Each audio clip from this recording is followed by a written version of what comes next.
So hello बच्चा लोग, कैसे चल रहा है? आई होप आप लोगों को इकोनॉमिक्स में मज़ा आ रहा है और हम इकोनॉमिक्स में काफ़ी हद तक आगे आ चुके हैं और काफ़ी कुछ नया, काफ़ी कुछ अलग पढ़ना स्टार्ट कर दिया है। आपको याद होगा कि हमने पहला चैप्टर के दोनों यूनिट्स कवर किए थे, जहाँ पे हमने फंडामेंटली बिजनेस इकोनॉमिक्स समझा था, जहाँ पे हमने हमारे इकोनॉमिक प्रॉब्लम्स के सवालों के जवाब देखे थे, जो हमारे बेसिक इकोनॉमिक प्रॉब्लम है, सेंट्रल इकोनॉमिक प्रॉब्लम्स हैं। और फिर हमने अलग अलग तरीके की इकोनॉमिक सिस्टम्स देखे, दैट इज सेंट्रल, जो आपकी कैपिटलिस्ट इकोनॉमीज थी, सोशलिस्ट इकोनॉमी और मिक्स्ड इकोनॉमी के बारे में पढ़ा था। फिर जब हम चैप्टर 2 में आए तो चैप्टर 2 में 3 यूनिट्स थे। आपको पता है पहला unit was related to demand, दूसरा unit was related to consumer behaviour, that is utility वगैरह, तीसरा unit was related to supply. पर हमने डिसाइड किया कि हम यूनिट 2 से शुरू करेंगे, तो अब हम यूनिट 2 को स्टार्ट कर चुके हैं। कंज्यूमर बिहेवियर हमने स्टार्ट कर दिया था। कंज्यूमर बिहेवियर में अभी स्टार्टिंग में हमने क्या पढ़ा था, तो सबसे पहले हमने टर्म देखा था कि पहले हमने पढ़ा था nature of the human wants, एक इंसान की वांट्स किस तरीके की हो सकती हैं। फिर उससे रिलेटेड हमने तुरंत यूटिलिटी के बारे में पढ़ना चालू किया और यूटिलिटी का पूरा लॉ पढ़ते हुए लॉ ऑफ डीएमयू हमने पिछले इसमें कंप्लीट किया हुआ है। याद आ रहा है? डिमिनिशिंग मार्जिनल यूटिलिटी का फंडामेंटल पॉइंट वही था कि जितना जैसे जैसे आप कंजम्पशन बढ़ाते जाओगे, आपको उससे मिलने वाला सेटिस्फैक्शन ग्रेजुअली कम होगा। अगर ये नॉर्मली मैं पढ़ाता 0 से तो शायद पढ़ाने का तरीका अलग होता, बट मैं अज्यूम कर रहा हूँ कि आपने 12th स्टैंडर्ड में थोड़ा बहुत पढ़ा हुआ है, उस लॉजिक से मैं इसको आगे बढ़ा रहा हूँ। I hope you are with me, पक्का? क्योंकि मैं ज़्यादा टाइम इन्वेस्ट उन चीज़ों पे करना चाहता हूँ कि जो नए हैं आपके लिए, एंड फिर पुराने और नए का कनेक्शन पढ़ा लगाने के पीछे हम ज़्यादा एनर्जी इन्वेस्ट करेंगे। किसी को अगर बेसिक डीएमयू पहले से नहीं आता होगा तो मुझे पर्सनली कॉन्टैक्ट करें, क्योंकि शायद उसको पिछला लेक्चर फिर उतना इफेक्टिवली ना समझे। डन। बट आज हम एक बहुत ही इंटरेस्टिंग सा और बहुत ही बेसिक सा पॉइंट स्टार्ट करने वाले, जिसका नाम है कंज्यूमर सरप्लस। बेटा कंज्यूमर सरप्लस बहुत ज़्यादा इंटरेस्टिंग टॉपिक है, बट वो समझने से पहले अपन थोड़ा उसका बैकग्राउंड बनाते हैं और बैकग्राउंड बना के उसका एक एरिया समझने की कोशिश करते हैं। चलेगा? डन। बढ़े आगे? फाइन। अभी कंज्यूमर, पहला मैं आपको टर्म पढ़ाने जा रहा हूं, कंज्यूमर इक्विलिब्रम। जब मैं कहता हूं कंज्यूमर इक्विलिब्रम, मतलब क्या? तो हमने इसके ऊपर लास्ट लेक्चर में डिस्कशन किया था कि जब भी मैं बोलता हूं कि भाई कंज्यूमर अपने इक्विलिब्रम पे कब पहुंचेगा, या मैं कह सकता हूं कि कंज्यूमर का इक्विलिब्रम कैसे समझ में आएगा एक कंज्यूमर का, राइट? आपको आगे धीरे धीरे आज कंज्यूमर इक्विलिब्रम पढ़ना है, आगे वाले यूनिट्स में आप प्रोड्यूसर इक्विलिब्रम भी देखोगे। क्योंकि जब आप माइक्रो इकोनॉमिक्स पढ़ते हो तो माइक्रो इकोनॉमिक्स की पूरी थियोरी दो लोगों के आसपास घूमती है। मैंने शायद ये प्रीवियस लेक्चर में भी कहा था, मैं वापस आपको बता दूं, आपको माइक्रो इकोनॉमिक्स में एक्चुअली क्या पढ़ना है, तो कंज्यूमर के बारे में पढ़ना है। आधा सिलेबस कंज्यूमर से रिलेटेड है, आधा सिलेबस आपके प्रोड्यूसर, आधा भी नहीं बोलूंगा, you can say that 30% syllabus is related to consumer, 33% मतलब 1/3 syllabus is related to consumer, 1/3 is related to producer।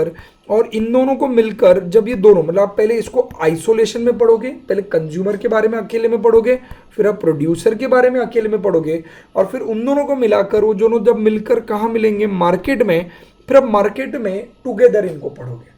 I hope you are getting my point. तो पहले कंज्यूमर को इंडिविजुअली पढ़ाया जाएगा, उसके बारे में डिटेल थ्योरीज, लॉज पढ़ाए जाएंगे। आगे जाके आने वाले चैप्टर्स में आपको प्रोड्यूसर के बारे में इंडिविजुअली डिटेल में पढ़ाया जाएगा। और फिर दोनों कॉन्सेप्ट्स को एक साथ यूनिफाई करते हुए जब ये दोनों एक मार्केट में मिलेंगे तो इसका कंज्यूमर का अलग बिहेवियर है, प्रोड्यूसर का अलग बिहेवियर है, तो दोनों का मिलकर टोटालिटी में क्या इंपैक्ट पड़ेगा वो आपको पढ़ाया जाएगा। तो दिस इज हाउ मैं बोल सकता हूँ कि micro economics is divided into these 3 components, A B and C में इसको नाम दे दूँ तो आपको इस 3 तरीके से पढ़ना है। आज हमारा जो डिस्कशन चल रहा है वो सिर्फ कंज्यूमर के एंगल से पढ़ रहा है, तो मैं पढ़ रहे हैं हम लोग, तो मैं कंज्यूमर के पॉइंट ऑफ व्यू से बात करूंगा और मैं बोलूंगा कि कंज्यूमर अपने इक्विलिब्रम पे कैसे होता है। अब इक्विलिब्रम के ऊपर हमने एक वर्ड डिस्कस किया था, कंज्यूमर इक्विलिब्रम मतलब consumer's maximum satisfaction. Consumer's equilibrium मतलब consumer's maximum satisfaction, right? Consumer equilibrium मतलब कंज्यूमर्स मैक्सिमम सेटिस्फैक्शन मतलब क्या, कि कंज्यूमर अपने मैक्सिमम सेटिस्फैक्शन पे कब पहुंचेगा। मतलब कंज्यूमर अपने एकदम अपन बोलते हैं पॉइंट ऑफ सेटिस्फैक्शन उसको कैसे अचीव होने वाला है। अब कंज्यूमर इक्विलिब्रियम जो होता है बेटा, ये 2 अप्रोचेस से आपको पढ़ाया जाता है, जो हमने ऑलरेडी, मैंने पहले ट्री बना के दिया था। अब वो ट्री एक जनरल चैप्टर का ट्री था, मैं एक स्पेसिफिक कॉन्सेप्ट रिलेटेड डिस्कशन कर रहा हूँ, कंज्यूमर इक्विलिब्रियम। कंज्यूमर अपने इक्विलिब्रियम पे कैसे पहुंचेगा, तो कंज्यूमर अपने इक्विलिब्रियम पे जब पहुंचना चाहता है तो 2 तरीके हैं, 2 थियोरीज हैं। जो हमने ऑलरेडी जिसके बारे में हमने पहले चर्चा करके रखी है। एक है बेटा आपका cardinal approach. Obviously cardinal approach जब भी आया तो किसकी बात करते हैं, दो चीज़ आपके मन में आनी चाहिए। तो पहले डॉक्टर अल्फ्रेड मार्शल का नाम आपके मन में आना चाहिए, दूसरा आपके मन में क्या आना चाहिए कि कार्डिनल अप्रोच के अंदर बनना हम यूटिलिटी को मेजर करते हैं। याद आ रहा है, we can measure the utility in the numbers. And इसके ऊपर जो चिड़ के बैठे हुए हैं बोले गधे कुछ भी बोलता है, तो ऐसे कौन बोलता है, Hicks and Allen. Hicks and Allen का अप्रोच को अपन ने क्या बोला था, ऑर्डिनल अप्रोच। अभी वापस यहाँ पे नाम नहीं लिख रहा, आप आपके रेफरेंस के लिए चाहिए जब बनाओगे ट्री तो आप इसमें नाम लिख सकते हो, दोनों के नाम, राइट। ऑर्डिनल अप्रोच में अगर कोई, ये ऑर्डिनल अप्रोच मतलब हिक्स एंड एलन कहना चाहते हैं कि कंज्यूमर कैसे अपना इक्विलिब्रियम अचीव करेगा। कंज्यूमर इक्विलिब्रियम पे मतलब 2 मिनट समझ यार, तेरी मेरी बात चल रही, तू मैं हम एक नॉर्मल कंज्यूमर है, आम आदमी, मैंगो पीपल है हम लोग। तो हम लोग जो यहाँ पर लोकल इंसान है वो अपनी अपनी इक्विलिब्रियम पोजीशन पे जब पहुंचने की बात कर रहा है तो कैसे पहुंचेगा इक्विलिब्रियम पे, वो कैसे अचीव करेगा अपना इक्विलिब्रियम। अगर ये सवाल तेरे मन में आ रहा है तो सवाल का जवाब बहुत आसान है, वो अपने इक्विलिब्रियम कैसे अप्रोच करेगा, मतलब अचीव करेगा, मतलब वो मैक्सिमम सेटिस्फैक्शन कैसे पाएगा। How a consumer can get the maximum satisfaction. बेटा वो 100% मतलब अपनी सारी वांट्स तो पूरी नहीं कर सकता, but given the limited resources, तेरे पास जो लिमिटेड रिसोर्सेज है, तेरे पास लिमिटेड पैसा है, लिमिटेड टाइम है, उसमें तो मैक्सिमम रिसोर्सेज को यूज करके, ऑप्टिमली यूज करके अपने मैक्सिमम सेटिस्फैक्शन को कैसे अचीव करेगा। ये हिक्स एंड एलन कहते हैं through their indifference curve approach. अब इंडिफरेंस को हम आगे डिटेल में पढ़ेंगे, तो फिलहाल डिस्कशन इंडिफरेंस का नहीं है क्योंकि हम हमारे चैप्टर में अभी फिलहाल अल्फ्रेड मार्शल की थियरीज मतलब कार्डिनल अप्रोच पढ़ रहे हैं। पर मैं आपको एक पूरा ओवरव्यू दे रहा हूँ कि हम जो आगे ये चैप्टर का जो अगला पार्ट है उसमें हम जब इंडिफरेंस कर्व पढ़ेंगे तो इंडिफरेंस कर्व भी आखिर में आपको क्या बताएगा, how a consumer is suppose to get its equilibrium, मतलब एक कंज्यूमर अपने मैक्सिमम सेटिस्फैक्शन कैसे अचीव करेगा। देखो क्या हो गया, आप सिनेरियो समझे, जब ये सब चीज़ें चल रही थी आप एक ऐसा स्टोरी समझे क्या हुआ होगा, शायद मे बी रियल लाइफ में हमको नहीं पता कि हिक्स एंड एलन क्या कर रहे थे, अल्फ्रेड मार्शल क्या कर रहे थे, बट मैं आपको एक बेसिक आइडिया देना चाहता हूँ। जब ये चीज़ प्रोफाउंड होने लग गई कि micro economics deals with individual approach, और इंडिविजुअल अप्रोच में consumer and producer are 2 basic pillars of the individual approach. तो जब कंज्यूमर के बारे में पढ़ने की कोशिश की गई तो सारे इकोनॉमिस्ट एक ही चीज़ का सवाल ढूंढते बैठ गए कि कंज्यूमर मैक्सिमम सेटिस्फैक्शन कैसे पाएगा। हर एक इकोनॉमिस्ट का एक ही सवाल ढूंढने का टारगेट चालू हो गया कि एक कंज्यूमर कब पूरी तरीके से अपने सेटिस्फाई हो पाएगा। ऑब्वियसली आप बोलोगे सर कंज्यूमर तो तभी सेटिस्फाई हो पाएगा जब उसकी सारी वांट्स पूरी होंगी, पर हमें पता है सारी वांट्स पूरी होना पॉसिबल नहीं है, because wants are unlimited and resources are limited. तो हम कहेंगे कि वो लिमिटेड रिसोर्सेज में वो जब अपनी प्रायोरिटी सेट करके अपने लिमिटेड वांट्स को अगर पूरा करना चाहे, अनलिमिटेड में से जो सिलेक्टेड वांट्स उसके हैं वो कब पूरा कर पाएगा। मतलब काफ़ी बार ऐसा भी होता है जैसे आप प्रैक्टिकली देखते हो कि लोगों के पास में भी पैसा भी होता है, but then too they are not getting their full satisfaction, because शायद वो अपने पैसे को सही जगह पे यूज नहीं कर पा रहे, या वो अपने उस रिसोर्सेज मतलब पैसा, टाइम, ह्यूमन रिसोर्स, लोग, इनको यूज करके भी शायद वो अपना ऑप्टिमम लेवल, सही लेवल पहुंच नहीं पा रहे। तो लिमिटेड रिसोर्सेज को यूज करके कैसे अपने सेटिस्फैक्शन को मैक्सिमाइज करना, ये सब ढूंढ रहे थे। हिक्स एंड एलन का कहना था, हर किसी का कहना था कि कहीं ना कहीं इसके लिए यूटिलिटी मेजर रोल प्ले करेगा।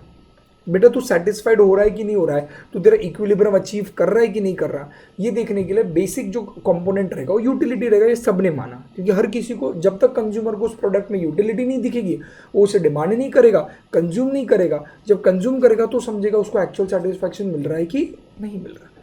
तो अल्टीमेटली कंज्यूमर्स इक्विलिब्रियम मतलब consumer's maximum satisfaction is directed from the basis of utility. तो हर एक चीज़ का बेस कहाँ से शुरू होगा, यूटिलिटी। इस पे भी सब लोगों ने एग्री किया, इसमें किसी ने डिनाई नहीं किया। पर हिक्स एंड एलन को अल्फ्रेड मार्शल के यूटिलिटी की तरफ देखने के नज़रिए पे आपत्ति थी। उनका कहना था कि अल्फ्रेड मार्शल यूटिलिटी को जिस तरीके से परसीव कर रहे हैं लोगों के माइंड के अंदर, उनका जो सोच है, उनका जो तरीका यूटिलिटी की तरफ देखने का, हमारा यूटिलिटी की तरफ देखने का नज़रिया अलग है। बात नज़रिए की है यहाँ पर। उनका कहना था, हिक्स एंड एलन का कहना था कि हम यूटिलिटी को न्यूमेरिकली मेजर नहीं कर सकते हैं। अल्फ्रेड कहते थे कि हम यूटिलिटी को मेजर करते हैं। तो दोनों ने अपने अपने नज़रिए से अल्टीमेटली क्या ढूंढने की कोशिश की, अपने अपने नज़रिए से कौन सी थियोरी बनाई कि कैसे कंज्यूमर अपने मैक्सिमम सेटिस्फैक्शन को अचीव करेगा। Is that very clear? Am I very clear? Sure? अब आपका सवाल है कि सर अभी मतलब ये तीनों यहाँ पे जो थ्योरीज पढ़ाई जाएंगी, मैं एक्चुअली 3 थ्योरीज डिस्कस करूंगा सर, ये सब थ्योरी एक दूसरे के कॉन्ट्राडिक्टरी कर रहेंगी क्या फिर? क्योंकि ये अलग अप्रोच से समझाएगा कि कंज्यूमर कैसे अपने इक्विलिब्रियम पे पहुंचेगा, अल्फ्रेड मार्शल अलग अप्रोच से समझाएगा कंज्यूमर इक्विलिब्रियम कैसे अचीव करेगा। तो सब अपने अपने अप्रोच फॉलो, तो एक ही चीज को सब अलग अलग तरीके से समझाएंगे तो उसको कितना कंफ्यूजन हो जाएगा। एकदम बेचारे मासूम, हमको इतने सारे सब्जेक्ट्स पढ़ने, हम अकाउंट्स भी पढ़े, इको भी पढ़े, लॉ भी पढ़े, हमारा फेवरेट मैथमेटिक्स भी पढ़े, हम कितना कुछ पढ़े सर, हम ये सब दिमाग में डालें कैसे? टेंशन नहीं लेना, आपके सिलेबस में जानबूझ के ऐसी थियरीज दी गई है जो अल्टीमेटली एक दूसरे को कॉन्ट्राडिक्ट नहीं करती, जो अलग अलग एरिया से रिलेटेड होती है। कर बढ़ूँ आगे पक्का? श्योर। अब क्या हुआ, कार्डिनल अप्रोच में आया। अभी एक्चुअली ना नए सिलेबस में ना कुछ चीज़ें डिलीट कर दी गई हैं, बट फिर भी मैं बताऊंगा वो चीज़ें, क्योंकि उसके अप्रोच से आगे के कुछ प्रोसीजर्स या आगे के लॉज डिराइव्ड हुए। तो पहले क्या होता था, पहले जो पुराने सिलेबस में जो थोड़ा कंटेंट था उससे आगे आने वाले लॉस का बेस बहुत अच्छे से क्लियर हो जाता था। नए इसमें इंस्टीट्यूट ने कुछ कॉन्सेप्ट उड़ा दिए गए, पर मैं फिर भी वो आपके साथ डिस्कस करूंगा क्योंकि वो बेसिस आगे वाले एडवांस स्टडीज के लिए आपको काम आएगा। तो कुछ जो मैं शायद यहाँ पे डिस्कस करूंगा वो आपके बुक्स में नहीं रहेगा कुछ जगहों पे। डन। तो कार्डिनल अप्रोच, ऑरिजिनल अप्रोच, मैं एक्स्ट्रा बढ़ा रहा हूँ कुछ यहाँ पर। तो एक कार्डिनल अप्रोच है, कार्डिनल अप्रोच अल्फ्रेड मार्शल का था। अल्फ्रेड मार्शल ने बोला कि अगर कंज्यूमर अपने इक्विलिब्रियम पे पहुंचेगा, इसके लिए मैंने 2 थ्योरीज बनाई है या 2 अलग तरीके की थ्योरीज बनाई है। उसने कहा अल्फ्रेड मार्शल ने कहा अगर कंज्यूमर सिर्फ सिंगल कमोडिटी कंज्यूम कर रहा है, अगर कंज्यूमर सिर्फ सिंगल कमोडिटी कंज्यूम कर रहा है, एक कमोडिटी कंज्यूम कर रहा है, तो वो कैसे अपने इक्विलिब्रियम पे पहुंच रहा है ये कैसे समझेगा? ये समझने के लिए अपन कितनी कमोडिटी ले रहे हैं? सिंगल। और अगर अगर सिंगल कमोडिटी रहेगा तो उसका इक्विलिब्रियम कैसे पहुंचेगा? वो उसका थ्योरी अलग कर दिया उसने, और उसने कहा अगर तू मल्टीपल कमोडिटीज ले रहा है, उसने क्या वर्ड यूज किया? मल्टीपल। मल्टीपल मतलब कितने? 2 और मोर देन 2। मल्टीपल कमोडिटी अगर तू कंज्यूम कर रहा है तो तू इक्विलिब्रियम पे कैसे पहुंचेगा? ये एक अलग थ्योरी बना दी। तो अल्फ्रेड मार्शल ने 2 थियरीज बनाई है, 2 थियरीज बनाई है, जो एक सिंगल कमोडिटी के बारे में आपको इक्विलिब्रियम समझाती है, एक मल्टीपल कमोडिटी कंज्यूम करके तू कैसे इक्विलिब्रियम पे आएगा वो समझाने की कोशिश करता है। डन। और इंडिफरेंस कर्व क्यों इसको कॉन्ट्राडिक्ट नहीं करता? क्योंकि इंडिफरेंस कर्व 2 कमोडिटीज अगर आप कंज्यूम कर रहे हो एट अ टाइम, तो तू कैसे सरप्लस पे पहुंचेगा, इक्विलिब्रियम नॉट सरप्लस, इक्विलिब्रियम पे पहुंचेगा, वो इसने बताया हुआ है। तो इंडिफरेंस थियोरी जो कर्व हम आगे पढ़ने वाले हैं, उस थियोरी का एक लिमिटेशन है, वो सिर्फ 2 कमोडिटीज अगर तू एट अ टाइम कंज्यूम कर रहा है तो तू कैसे तेरे मैक्सिमम सेटिस्फैक्शन पे पहुंचेगा, ये भी समझाएगा। देखो नहीं लग रहा एक बैकग्राउंड बेटा? जब ये देखो, ये एक और एक सवाल उठा कि जब हम ढूंढना चाह रहे थे कि कंज्यूमर सेटिस्फैक्शन मैक्सिमाइज कैसे करेगा, अब मैं बार बार मैक्सिमम सेटिस्फैक्शन नहीं बोलूंगा, मैं इक्विलिब्रियम बोलूंगा। जब सारे इकोनॉमिस्ट ये सवाल का जवाब ढूंढने लगे थे कि कंज्यूमर इक्विलिब्रियम पे कैसे पहुंचेगा, तो इस सवाल का जवाब ढूंढते वक्त एक और एक सवाल आ गया सामने कि भाई कंज्यूमर कितनी कमोडिटी कंज्यूम कर रहा है।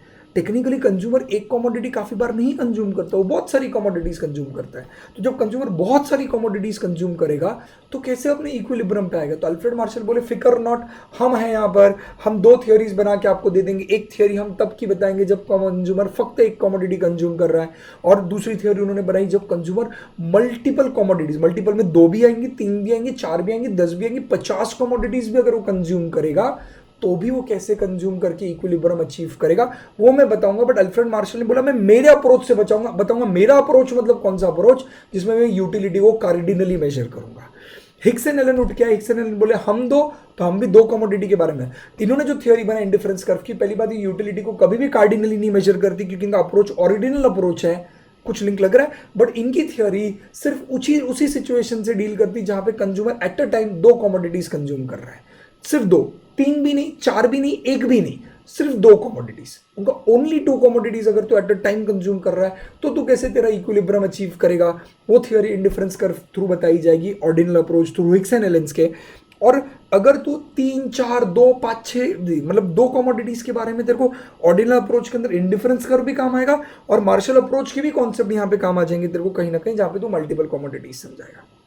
आ रहा है कुछ समझ में? पक्का? श्योर? राइट। तो यहाँ पे 2 कमोडिटीज हैं, यहाँ पे सिंगल और मल्टीपल कमोडिटीज हैं। बढ़ूं आगे? Everyone with me? Sure. Single commodity का जो कॉन्सेप्ट था ये समझाने के लिए जो अल्फ्रेड मार्शल ने थियरी यूज की सिंगल कमोडिटी की, उसमें उन्होंने कॉन्सेप्ट समझाने के लिए सिंगल कमोडिटी कंज्यूम कर रहा है तो एट अ टाइम एक ही कमोडिटी कंज्यूम कर रहा है, बाजू वाले कॉर्नर मल्टीपल वाले सेक्शन में एट अ टाइम तो तीन चार दो या दो से ज्यादा कमोडिटी कंज्यूम कर रहा है, और इंडिफरेंस कर में तो एट अ टाइम दो कमोडिटी कंज्यूम कर रहा है, तो तू कैसे तेरे इक्विलिब्रियम पे आएगा, ये थियोरी समझाई जा रही है।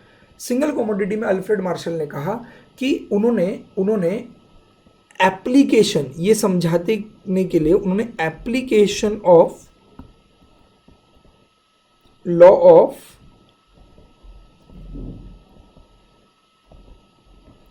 डिमिनिशिंग मार्जिनल यूटिलिटी को यूज किया। मैं क्या बोल रहा हूं, उन्होंने लॉ ऑफ डीएमयू में नहीं समझाया, मेरी भाषा समझ अच्छे से मैं क्या बोल रहा हूं, लॉ ऑफ डीएमयू में नहीं समझाया, उन्होंने लॉ ऑफ डीएमयू का एप्लीकेशन करते मतलब लॉ ऑफ डीएमयू को यूज करके उन्होंने सिंगल कमोडिटी में तो इक्विलिब्रियम कैसे अचीव करेगा ये समझाया है। मल्टीपल कमोडिटीज के अंदर मल्टीपल कमोडिटीज अगर तू कंज्यूम कर रहा है तो तू कैसे इक्विलिब्रियम पे आएगा, मल्टीपल कमोडिटीज अगर तू कंज्यूम कर रहा है तो तू कैसे इक्विलिब्रियम पे आएगा, ये समझाने के लिए उन्होंने एक लॉ बनाया था, law of equi marginal utility.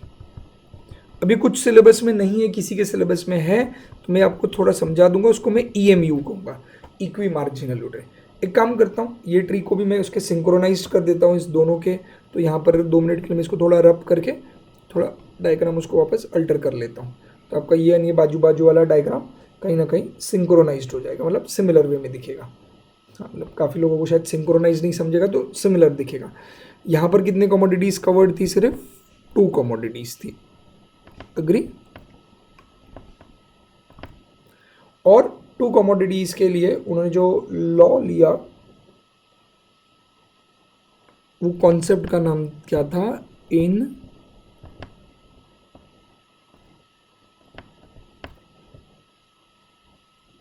Difference curve.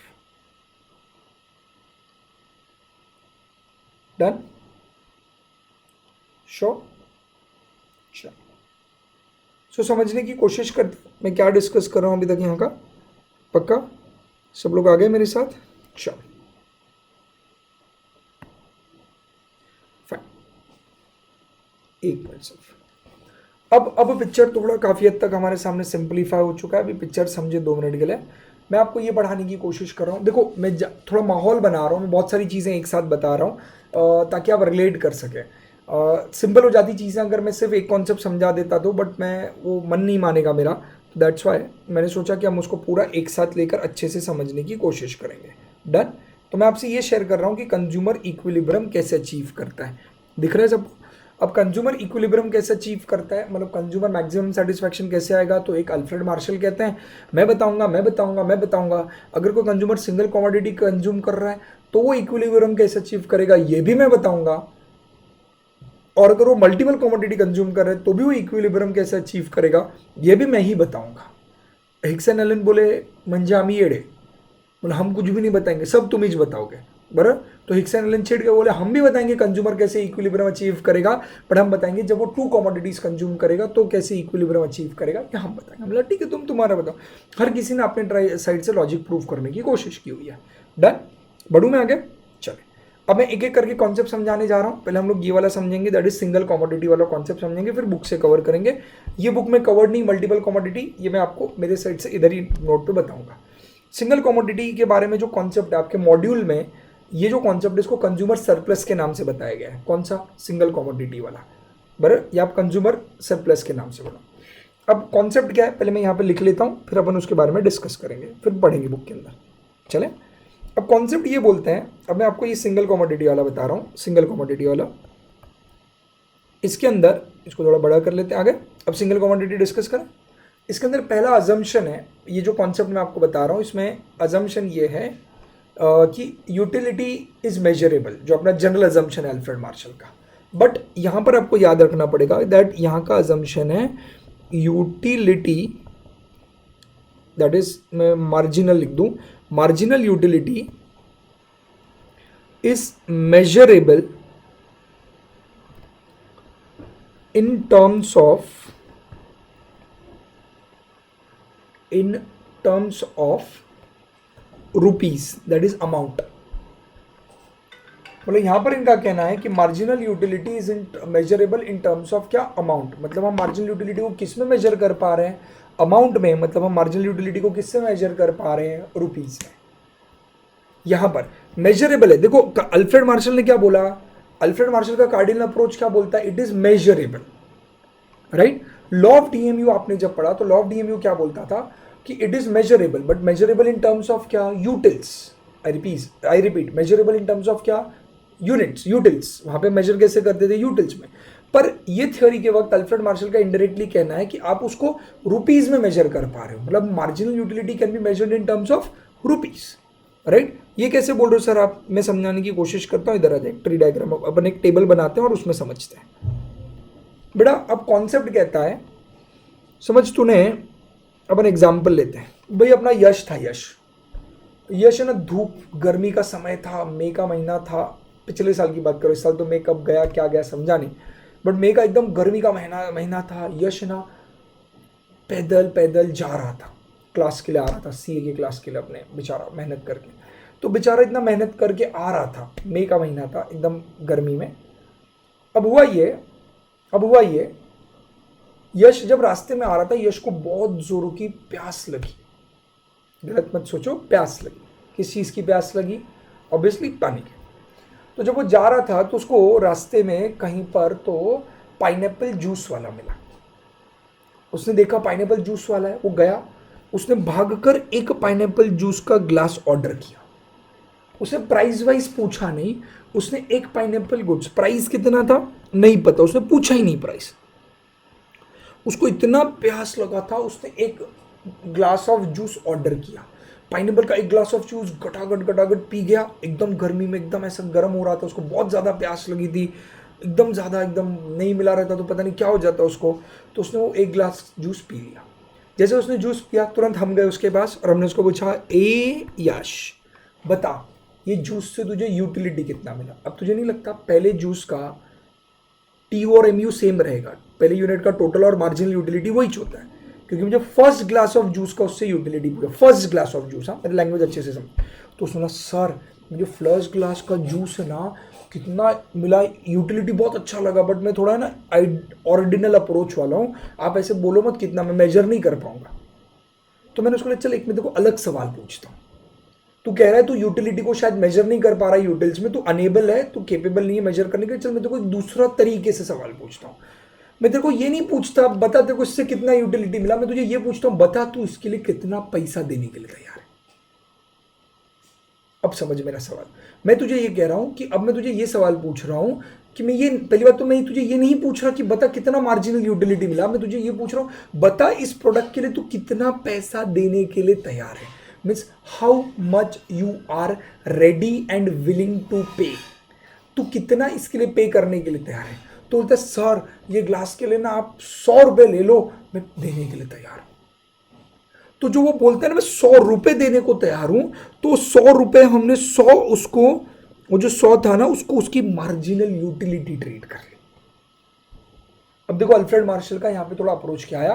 Alfred Marshall कहता है अभी काम करो, पीछे का जो मैंने इंट्रोडक्शन दिया ना उसको 2 मिनट सब छोड़ दो, पीछे को ट्री डायग्राम सब 2 मिनट बाजू में रखो, मैं सब कनेक्ट कराता हूँ। बेसिक मेरा डिस्कशन ये है कि अल्फ्रेड मार्शल का कहना ये था कि जब तूने एक ग्लास ऑफ जूस पिया और एक ग्लास ऑफ जूस, किसी और चीज़ का ग्लास नहीं, जूस का जब उसने एक ग्लास पिया उससे उसको कितना मार्जिनल यूटिलिटी मिला, 100 is what, it was nothing but एक तरीके से हमने मार्जिनल यूटिलिटी को रुपीस के तौर पे मेजर करना चालू किया, that how much he is ready to pay is a type of a marginal utility. देखो उसमें से जो यूटिलिटी दिख रही थी मतलब उतना प्राइस तो उसको देने के लिए तैयार विलिंग टू पे, राइट। तो उसने बोला मैं 100 रुपये देने को तैयार हूँ। अब मैं बोलता हूँ, मैंने उसको बोला रुक जा, अपन अंकल से पूछते हैं, उन अंकल से कि कितना प्राइस है। अंकल से बोला अंकल कितना हुआ एक गिलास जूस का, अंकल बोले 40 रुपये। हमारा यश खुश हो गया।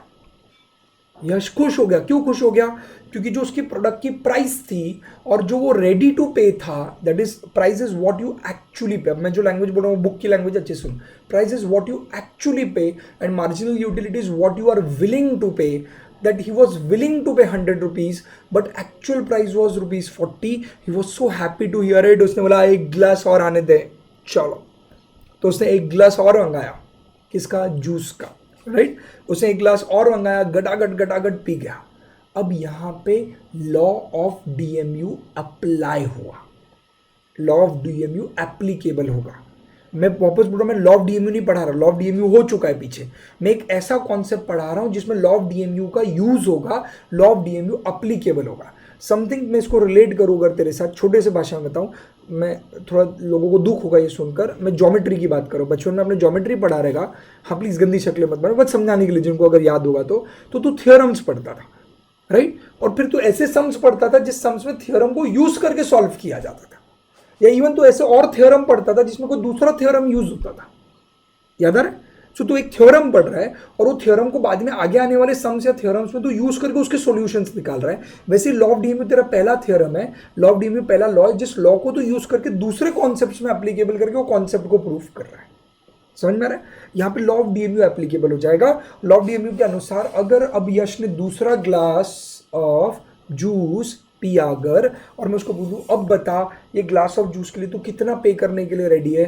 बोले सर देखो पहला ग्लास तो पी लिया था, प्यास थोड़ी तो बुझ गई थी. इस ग्लास के लिए अगर आप पूछोगे तो I am ready to pay rupees, कितना बोला उसने? बोला I am ready to pay rupees 80.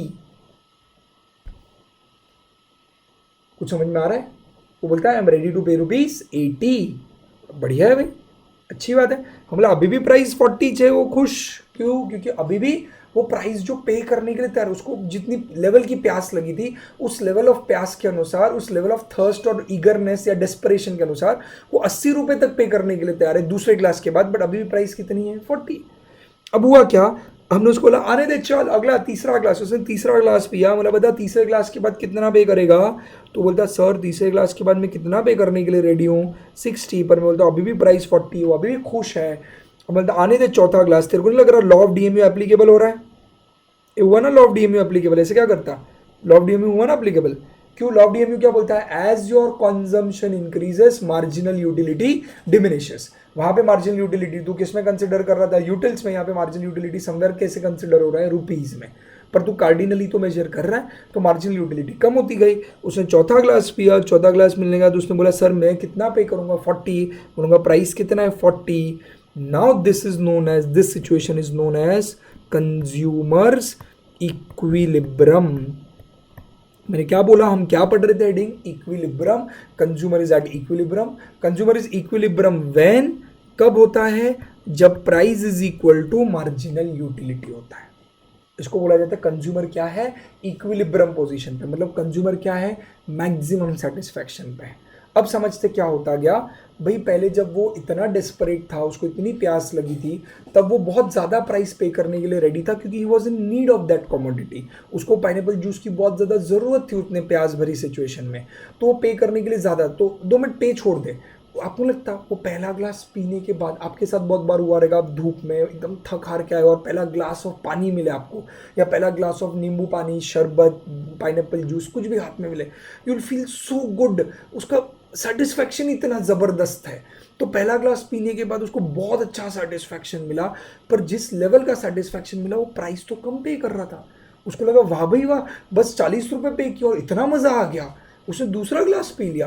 पहले वाले ग्लास से दूसरे ग्लास में उसको मज़ा कम आएगा, बट फिर भी उसका जो सेटिस्फैक्शन है वो जो प्राइस पे कर रहा है उसके कंपैरिजन में ज़्यादा आया. तीसरा ग्लास उसने पे किया और जब कंज्यूम किया, प्राइस अभी चौथे ग्लास पे फाइनली जाके उसका, क्योंकि लॉ ऑफ डीएमयू अप्लाई होता गया तो हर अगले ग्लास से मिलने वाला सेटिस्फैक्शन पिछले ग्लास से कम था. बेटा ये 100, 80, 60, 40 is marginal utility and not the total utility. Sorry, it's the marginal utility and not the total utility. उसको हर अगले ग्लास से मिलने वाला मार्जिनल यूटिलिटी पिछले वाले से कम होता गया और अल्टीमेटली गिरते गिरते ऐसी पोजीशन आई जहां पे उसका मार्जिनल यूटिलिटी और प्राइस की इक्वल हो गया. इस सिचुएशन को कहा जाता है कंज्यूमर इक्विलिब्रियम. और ये जो ऊपर वाली सिचुएशन आपने देखी बेटा, ये जो आपने ऊपर वाली सिचुएशंस देखी उसको कहा जाता है, ये ऊपर वाली सिचुएशन को कहा जाता है कंज्यूमर सरप्लस. ऊपर वाली सिचुएशन को हमने क्या नाम दे दिया बेटा, कंज्यूमर सरप्लस। क्यों कंज्यूमर सरप्लस नाम दिया, क्योंकि ऊपर वाली सिचुएशन में कंज्यूमर जितना पे कर रहा है उससे ज़्यादा उसको सेटिस्फैक्शन मिल रहा है। आपको नहीं लग रहा एक्चुअली वो जितना पे कर रहा था उससे ज़्यादा सेटिस्फैक्शन मिल रहा था, that encouraged him to buy more, to consume more. Since पहले ग्लास में वो सिर्फ पे 40 रुपीज कर रहा था बट उसको सेटिस्फैक्शन 100 रुपए के आसपास का मिल रहा था, that motivated him to buy another commodity. Second commodity में still he was in to a surplus situation, that motivated him to buy the third commodity, fourth commodity. अगर फिफ्थ कमोडिटी इन केस वो अगर bye करने जाता है तो समझो fifth commodity in case अगर वो बाय करने जाता है, अगर फिफ्थ कमोडिटी वो लेने जाता है तो फिफ्थ कमोडिटी में से फॉर एग्जांपल उसका सेटिस्फैक्शन गिरकर 20 आ जाएगा और प्राइस अभी भी कितना रहेगा 40, तो वो ये सिचुएशन कम पे कभी नहीं जाना चाहेगा। इसको अपन नाम देते हो, भले बुक में इसको नाम नहीं दिया बट हम हमारे लिए नाम देते हो, इसको कंज्यूमर डेफिसिट कह सकते हैं, क्योंकि इधर कंज्यूमर डेफिसिट पोजीशन पे आ गया। कोई भी कंज्यूमर मोटिवेट नहीं होगा उस पोजीशन पे जाने के लिए। इस कॉन्सेप्ट को कहा जाता है, आप इसको दो नाम से जान सकते हो। आपके मॉड्यूल में इस कॉन्सेप्ट को कंज्यूमर सरप्लस के नाम से कहा गया है, but frankly speaking it is more over than consumer surplus से ज़्यादा ये कॉन्सेप्ट क्या समझाता है, कंज्यूमर इक्विलिब्रियम। ऑब्वियसली दोनों चीज़ें कॉन्सेप्ट में समझ में आ रही। कंज्यूमर इक्विलिब्रियम मतलब क्या, कंज्यूमर मैक्सिमम सेटिस्फैक्शन करेगा। कंज्यूमर वो कॉमोडिटी, कौन सी कॉमोडिटी, 4 कॉमोडिटी ऐसी कॉमोडिटी है, मतलब उसने कितने कॉमोडिटी जिंदगी में कंज्यूम करनी चाहिए, 4 कॉमोडिटी। चौथे कॉमोडिटी कंज्यूम करने के बाद he will be into the point of equilibrium. Equilibrium is a point where price is equal to marginal utility. Price means what you actually pay and marginal utility is what you are ready to pay. If you are ready to pay an amount and what you are actually paying is equal, आप जितना पे करने के लिए तैयार हैं और आप प्राइस जितना पे करें अगर इक्वल है तो आप बोलोगे कि आप कंज्यूमर सरप्लस में। कुछ समझ में आ रहा है? अब यहाँ पे 2-3 चीज़ें मैं ऐड करना चाहूँगा, समझ दो मुझे। आप बोलोगे सर ये लाइफ रियल, ये सिचुएशन रियल लाइफ में होता है क्या?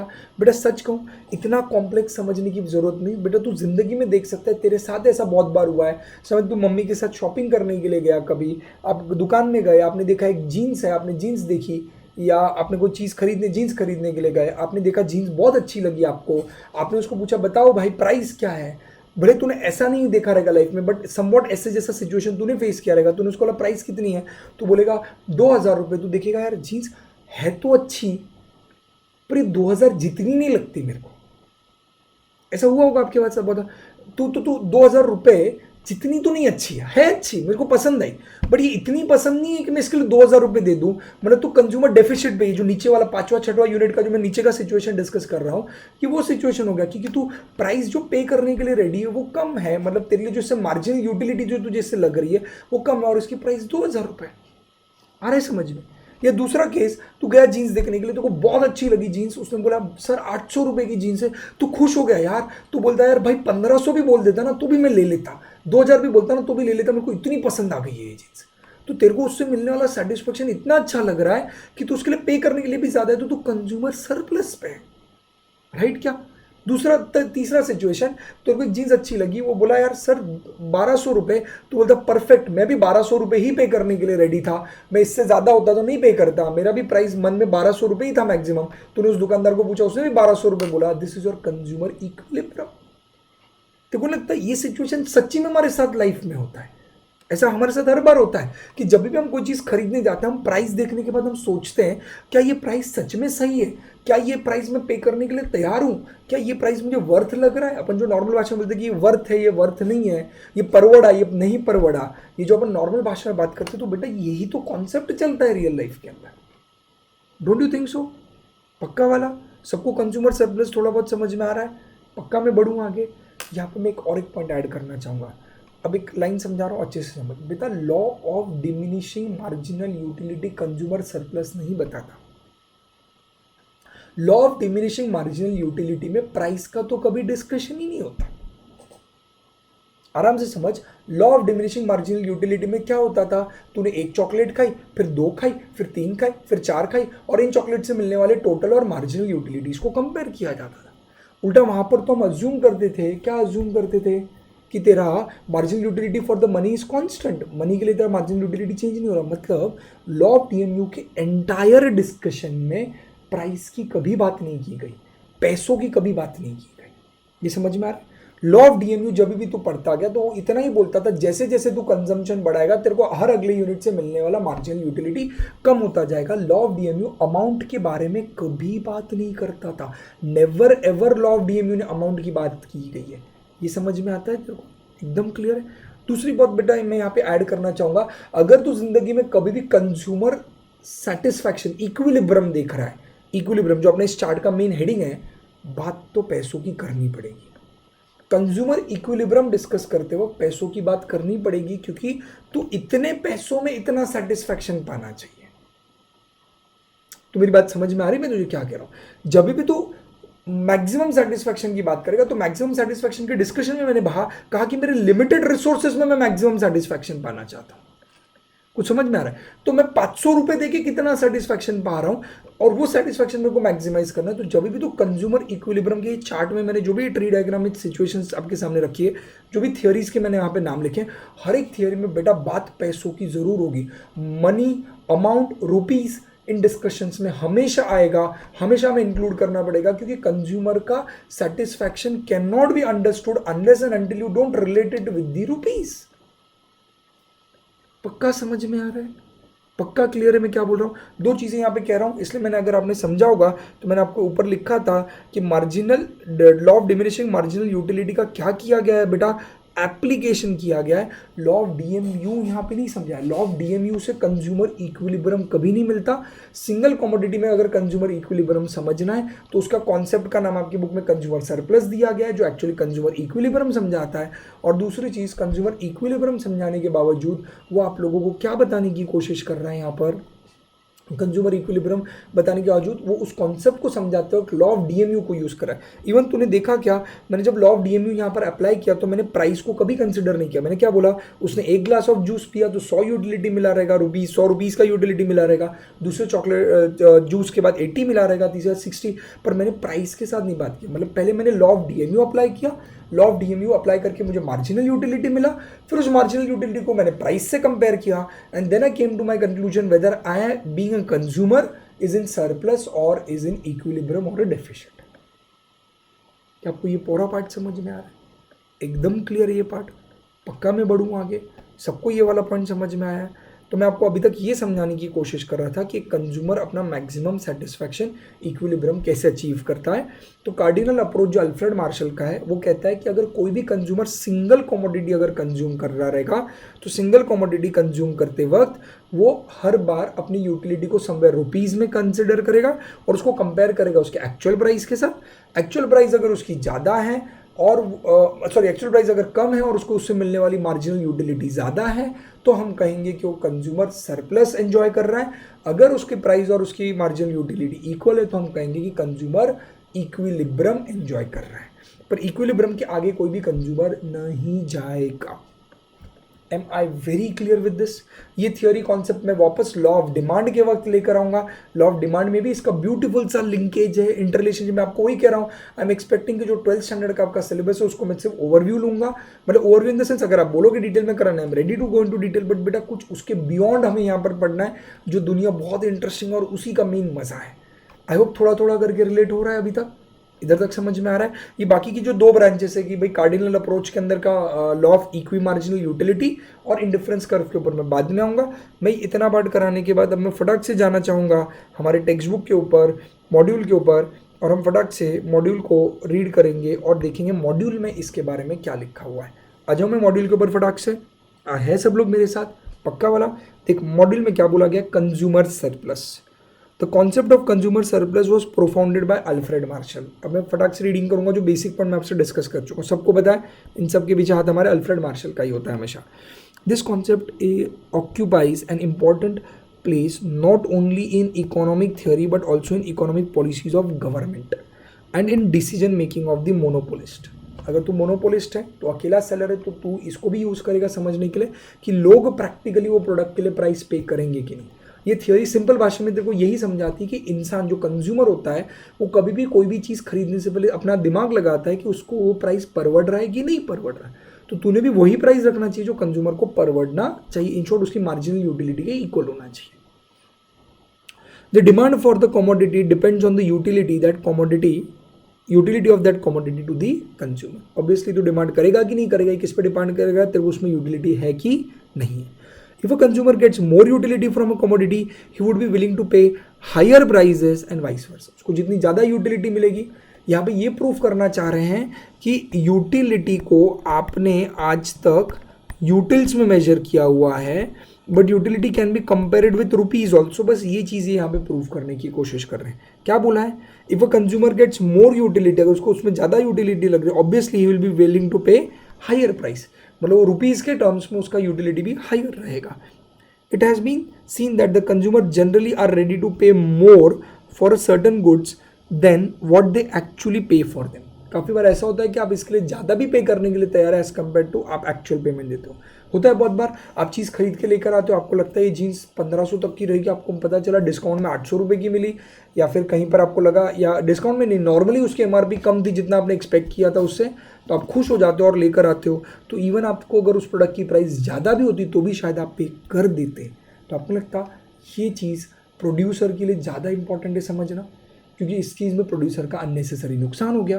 तो ये थियोरी कंज्यूमर की थियोरी है, बट ये प्रोड्यूसर के लिए भी बहुत काम की होती है समझने के लिए कि वो ऐसी प्राइस फिक्स करे जो कंज्यूमर पे करने के लिए रेडी है। अगर कंज्यूमर इससे ज़्यादा भी पे करने के लिए रेडी है जो आपने प्राइस रखा है, तो इंडायरेक्टली आपका नुकसान है। क्योंकि अगर वो जीन्स कंज्यूमर 1200 रुपये तक भी लेने को तैयार था, बट आपने 800 रुपये में बेच दिया, अगर आप उसको 1000 रुपये में बेचते 1200 में, तो भी कंज्यूमर खरीद लेता, तो अल्टीमेटली आप आपका नुकसान कर बैठे। तो ये जो कंज्यूमर सरप्लस और कंज्यूमर इक्विलिब्रियम का थियरी, ये कहीं ना कहीं प्रोड्यूसर के लिए भी बहुत काम का है कि वो समझे प्राइस फिक्स करते हो तो ऐसी प्राइस रखे जो कंज्यूमर के इक्विलिब्रियम पे मैच करे उसके साथ। आ रहा है समझ में? दैट एक्चुअली दिस, बढ़ू आगे, this extra satisfaction which consumer gets from their purchase of good is called by Marshall as consumer surplus। Marshall uncle ने इसको कंज्यूमर सरप्लस का नाम दिया। अब देखो डेफिनेशन दे दिया मार्शल अंकल ने, क्या कहते हैं Marshall uncle, defined the concept of consumer surplus as, क्या कहा उन्होंने कंज्यूमर सरप्लस को, एक्सेस, पहला वर्ड पकड़, एक्सेस। क्या एक्सेस है, ऑफ द प्राइस। क्या एक्सेस है बेटा, प्राइस एक्सेस में, of the excess of the price, price excess नहीं, सॉरी, प्राइस के से ऊपर जो एक्सेस है, प्राइस से ऊपर। जैसे पहले केस में प्राइस कितना था तेरा 40, बट तेरा मार्जिनल यूटिलिटी कितना था 100, तो एक्सेस कितना था ऊपर, 60 एक्सेस था। तो एक्सेस ऑफ प्राइस, प्राइस से एक्सेस जो रहेगा which a consumer would be willing to pay, वो एक्सेस मतलब कंज्यूमर ऊपर और कितना विलिंग था पे करने के लिए, 60 रुपये। टोटल कंज्यूमर पे करने के लिए कितना विलिंग था, 100, बट उसमें से तो 40 तो प्राइस पे कर रहा है, बट जो वो एक्सेस रेडी था पे करने के लिए, rather than to go without a thing, मतलब rather than to go without, मतलब विदाउट, रादर देन उसको छोड़ देता वो गुड्स को, मतलब he was ready to pay extra, वो छोड़ने के लिए तैयार नहीं था उसको, over that which he actually does pay. बराबर, तो थोड़ा लैंग्वेज घुमाया हुआ है। Excess the price which a consumer would be willing to pay rather than to go without a thing, over that which he actually pays, actually does pay, is called as consumer surplus. वही चीज़ें बस घुमाया हुआ है। अब language समझे, consumer surplus is equal to what a consumer is ready to pay, म्हणजे क्या, मार्जिनल यूटिलिटी। मेरे एग्जाम्पल में कितना था मार्जिनल यूटिलिटी, 100 पहले गुड्स का, and what he minus what he actually page, what he actually page मतलब क्या, प्राइस, जो मेरे एग्जाम्पल में कितना था 40। तो पहले सिचुएशन में कंज्यूमर कितने सरप्लस पे था, 60 pay. Done. The concept of consumer surplus is derived from law of demand, DMU, derived या law of DMU. Law of DMU consumer surplus नहीं बताता, कंज्यूमर सरप्लस ये कॉन्सेप्ट के अंदर एप्लीकेशन किसका, लॉ ऑफ डीएमयू का। As we know from the law of DMU, the more a thing we have the lesser MU it has. In other words, as we purchase more of the goods, its marginal utility goes on diminishing. The consumer is in an equilibrium when the marginal utility of good is equal to its price. That is, he purchased that many number of units of the good at which, देखो अच्छे से समझे, he purchased that many number of units of goods at which marginal utility is equal to its price. So, उतने number of commodities purchase करता है जहाँ पे उसकी MU किसकी equal है, price. It is assumed that a perfect competition prevails in the market. जिनको perfect competition अगर 12th में पता होगा तो ठीक है, नहीं पता तो अभी जाने दें। आपको एक जनरल रूल बता दूं, एंड में मैं डिस्कस करने वाला हूं वैसे भी रिवीजन के अंदर, कि पूरे माइक्रो इकोनॉमिक्स का बेसिक अजम्पशन यही है कि मार्केट में परफेक्ट कंपटीशन है। डन। तो उन्होंने बोला कि आप एक कंज्यूमर, देखो इन्होंने क्या बोला है, जब एक कंज्यूमर सिंगल कॉमोडिटी, बेटा कॉमोडिटी सिंगल है, क्वांटिटी वन नहीं है, कॉमोडिटी सिंगल है। जैसे अभी मेरे डिस्कशन में एक ही कॉमोडिटी थी, that is pineapple juice, right. तो जो पाइनएप्पल जूस एक कॉमोडिटी थी, उसने एक खाया, एक कंज्यूम किया, एक बॉटल पिया, दूसरा बॉटल पिया, तीसरा बॉटल ग्लास पिया, सॉरी एक करके वो ग्लास लिया, कंज्यूम कर रहा है, दैट इज पाइनएप्पल जूस का, राइट? हाँ, गलत मत सोचें उसके लिए, यस। तो उसने एक ग्लास कंज्यूम किया, दूसरा ग्लास कंज्यूम किया, तीसरा ग्लास कंज्यूम किया, तो कितने क्वांटिटी पे जाके वो रुकेगा? कंज्यूम करते करते वो एग्जैक्टली कितनी क्वांटिटी पे रुक जाएगा, कितने क्वांटिटी पे वो अपना फुल स्टॉप लगाएगा, वो आपको ये थियोरी समझाएगी। दैट इज इक्विलिब्रियम पे जाके वो रुक जाएगा, इजंट इट? पक्का? Since the price is the same for all units of the goods he purchases, price same है, 40 रुपये ही था, he gets extra utility for all units consume by him except for the one. हर बार उसको extra utility मिले, but except एक case में क्या होगा, except one at the margin. एक ऐसा आएगा, एक्सेप्ट वन एक रहेगा जिसके ऊपर वो एग्जैक्ट मार्जिन पे आ जाएगा, उसको वहां पे एक्स्ट्रा सेटिस्फैक्शन नहीं मिलेगा। दिस एक्स्ट्रा यूटिलिटी और extra surplus of the consumer is called as consumer surplus. Done क्या? Consider table 7 in which we have illustrated the measurement of consumer surplus in case of a commodity X. The price of X is assumed to be 20. Price कितना पकड़ा अपन ने उसका, sorry price कितना पकड़ा है X का 20। जैसे मेरे एग्जांपल में कमोडिटी वाज पाइनएप्पल जूस, इन्होंने कमोडिटी को नाम नहीं दिया, इन्होंने कमोडिटी को क्या बोल दिया, कमोडिटी को अज्यूम कर लो कमोडिटी X है, और प्राइस कितना पकड़ा इन्होंने 20 रुपये। तो सिमिलर टाइप का उन्होंने एग्जाम्पल दिया हुआ है, कॉपी कैट, राइट। इन्होंने क्या बोला, मार्जिन। देखो सबसे इंपॉर्टेंट ये, देखो ये जो मैं आपको समझा रहा हूँ, ये बुक में कहीं पे क्लियर नहीं लिखा, उन्होंने देखो ऊपर कहीं पे ठीक से क्लियर नहीं लिखा, यहाँ पे लिखा है marginal utility worth rupees, but उन्होंने मार्जिनल यूटिलिटी को रुपीज में मेजर किया कि रुपीज में कितना वैल्यू रहेगा मार्जिन, जो मैंने आपके इनिशियल डिस्कशन में किया था। अभी उन्होंने वापस यहाँ पे कंज्यूमर सरप्लस ले, तो उन्होंने क्या बोला, एक कमोडिटी कंज्यूम की उसने, यहाँ पर भी समझ में, पाइनएप्पल जूस ले लेता हूँ, एक पाइनएप्पल जूस पिया, पूछा कितना पैसा देगा, बोलेगा मैं 30 रुपये देने को तैयार हूँ, प्राइस कितनी थी 20, वो खुश था, कंज्यूमर सरप्लस 10 रुपये का एंजॉय कर रहा था वो।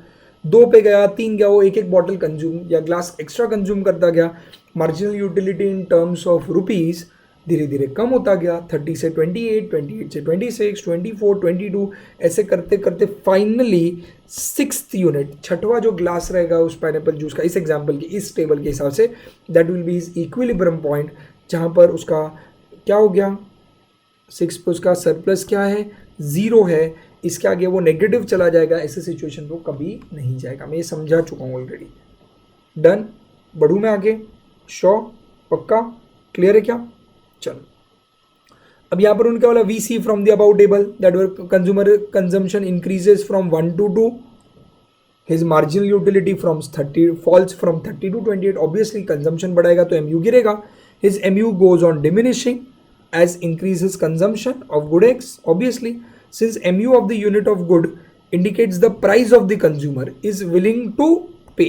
MU क्या indicate कर रहा है, what the price is willing to pay for the unit, since price is assumed to be fixed at rupees 20, consumer enjoys surplus on every unit, her extra unit पे वो क्या enjoy कर रहा है बेटा, surplus enjoy कर रहा है, until the 6th unit, thus when the consumer is purchasing 1 unit of X, MU is worth 30 and price is fixed 20, thus he is deriving the surplus of 10.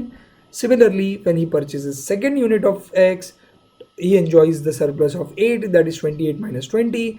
This continues and he enjoys the consumer surplus equal to 6, 4, 2 respectively from 3rd, 4th and 5th unit. When he buys the 6th unit, he is in equilibrium because his MU is equal to the market price, और he is, दूसरी भाषा में बोले, he is willing to pay a sum equal to the actual market price, जो willing है pay करने के लिए वही उसकी एक्चुअल मार्केट प्राइस है, and therefore he enjoys no surplus, thus in a given price, thus the given price 20 per unit, the total surplus which a consumer gets is 30, तो उन्होंने टोटल सरप्लस बताया, 6 unit consume करके ultimately total surplus पे कितना जाएगा, 30।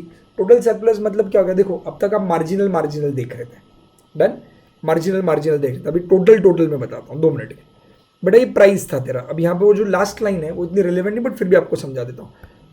Price की जगह पे मैं आपको यहाँ पे दे देता हूँ टोटल कॉस्ट, और मार्जिनल यूटिलिटी को हम कंपेयर करते हैं टोटल यूटिलिटी से।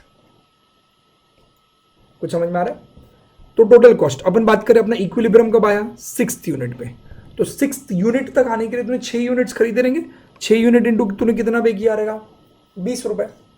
तो देखो total cost 6 glass of pineapple juice इस एग्जाम्पल के हिसाब से कितना लगा रहेगा, 120 रुपए, ये तेरा टोटल कॉस्ट है। अब द टोटल यूटिलिटी कैसे आएगा? आई होप आपको एक चीज पता है, total utility is addition of marginal utilities. तो इन्होंने वही चीज किया, हर मार्जिनल यूटिलिटी को अगर आप ऐड कर दोगे, राइट, तो आप देखोगे मार्जिनल यूटिलिटी को अगर मैं फटाक से यहाँ पे ऐड करूँ मेरे सामने, तो 6 यूनिट्स जो थे अपने, 6 यूनिट तक टोटल यूटिलिटी कितना था, मार्जिनल यूटिलिटी 20 था। तो 30 plus 28 plus 26 plus 24 plus 22 plus 20, तो बेटा ये आ जाता है तेरा 150। मतलब अब यूटिलिटी भी किस में मेजर हो रही बेटा? रुपीज में। मतलब तेरे को नहीं लगता तू टोटल 6 ग्लास पिएगा, 6 ग्लास पीने के लिए तेरे को टोटल खर्चा 120 आएगा और उससे मिलने वाला टोटल यूटिलिटी 150 है, वो भी रुपीज में है, तो तू 30 के बेनिफिट में है ना। ये 30 तेरा टोटल क्या है, इसको मैं कंज्यूमर में कौन सा सरप्लस बोलूंगा? टोटल सरप्लस है तेरा। तो वही टोटल सरप्लस, तो इधर की भी टोटल ले सकता था। तो ये 10 8 6 4 2 की टोटल लेगा, 10 8 6 4 2 की भी टोटल 30 आएगी। तो तू वैसे खाए वैसे खा, घुमा कर तेरे को टोटल सरप्लस कितना मिलने वाला है? 30 मिलेगा। क्या इधर तक आप क्लियर हैं? Everyone with me? Consumer surplus में और भी डिस्कशन करना है, वो ट्री डायग्राम भी अभी भी कंप्लीट करना है, वो आगे के डिस्कशन में मैं कंप्लीट करूंगा। डन? श्योर? रुकूंगा आज के लेक्चर के लिए यहीं पे। आगे के लेक्चर में हम बहुत कुछ इंटरेस्टिंग और नया पढ़ेंगे, तब तक के लिए आज के लिए यहीं पे रुकेंगे। By the mean time take care of yourself, be at home, be good with others, you will get always good in return. God is great. Bye bye.